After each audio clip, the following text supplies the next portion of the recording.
Okay, and the next speaker is Greenwood.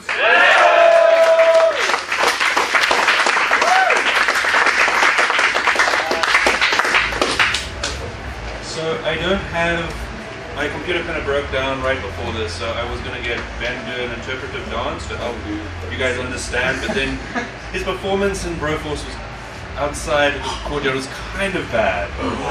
So not putting too much faith in him right now. Sorry, Ben. I'm sure you can make it up. Okay. Okay. 3, 2, 1, start! So when I was growing up, I liked playing a lot of video games. I loved playing video games. My parents didn't love me playing video games nearly as much. They had the opinion I should play like sport, soccer, or that kind of thing. They could see these benefits in it, that exercise and teamwork and competition. And they looked at video games and they saw, well, it's kind of like a TV, and there's like a box underneath and 2 controllers attached, so it's basically television. So they saw these other activities as having far more value than the video games I was playing.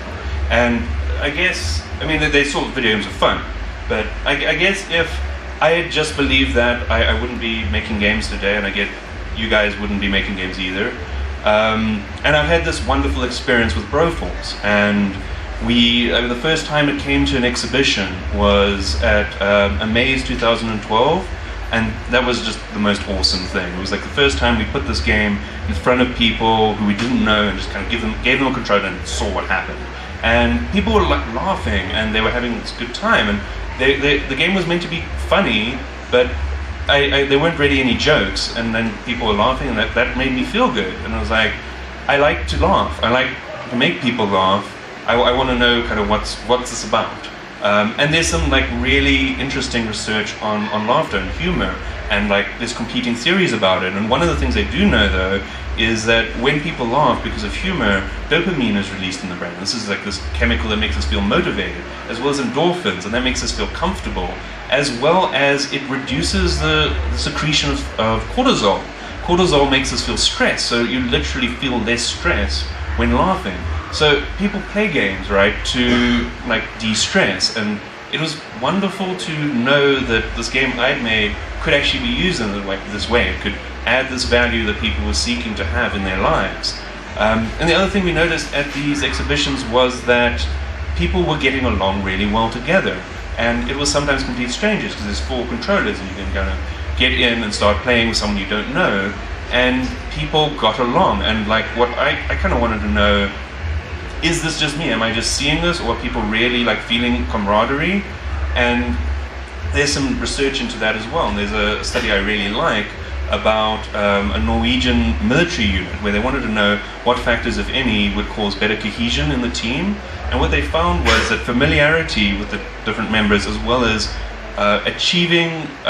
overcoming challenges together that are then framed within the accomplishments framed within a positive light by the leadership, would provide better cohesion. And this sounds just like games, this thing where games are really, really good at providing challenges and then overcoming that and framing this in this positive light. So I saw this and was like, this is awesome. Like, our game is actually allowing people to feel more friendly, to feel camaraderie, and to actually become friends. And this to me is just absolutely fantastic, that although people are enjoying it, and that's kind of the primary thing, the game needed to be fun, but there's this other value that's coming out of them playing this, and it's not just them kind of wasting time like my folks might have thought, bless them.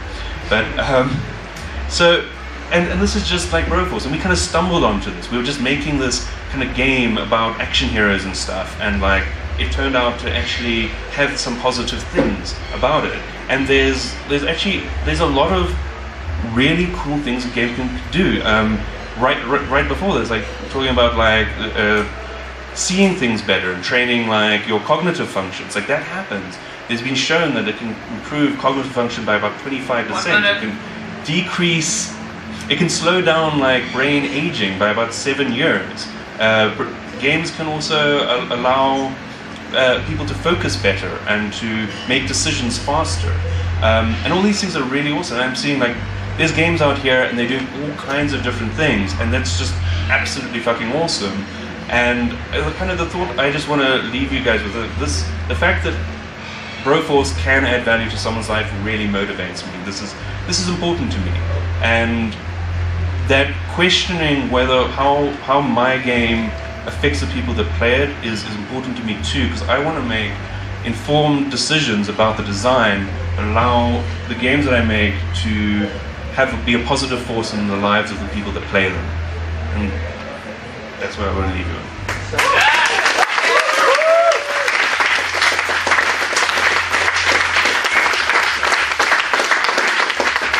And thank you as well. I mean, I was thank youing already 3 lives for bringing Sauce and Julius here. That's awesome. Yeah. That's awesome.